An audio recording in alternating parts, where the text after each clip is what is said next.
C4 Coupe takavalo. Eli Coupeessa on erilainen takavalo kuin tuossa sedanissa. Ylempi kiinnike on tällainen painettava kiinnike. Eli siinä ei ole ruuvia, koska se jää hyvin hankalaan paikkaan. Ja alempi on ihan ruuvilla ja tähän ei tarvita kuin sormet tämä aukaisemaan se, että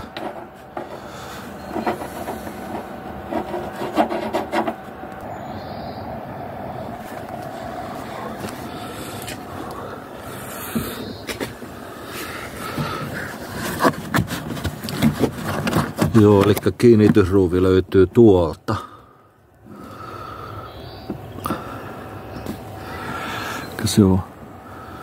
Se on tästä helposti nähtävillä. Yleensä sormitiukkuus. Toivotaan, että on sormitiukkuus.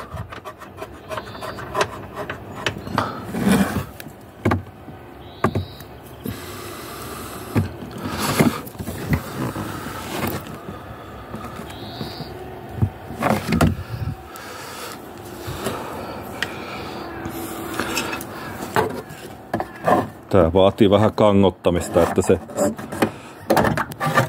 pallokiinnike lähtee irti sieltä. Sen jälkeen vetää vähän ylös.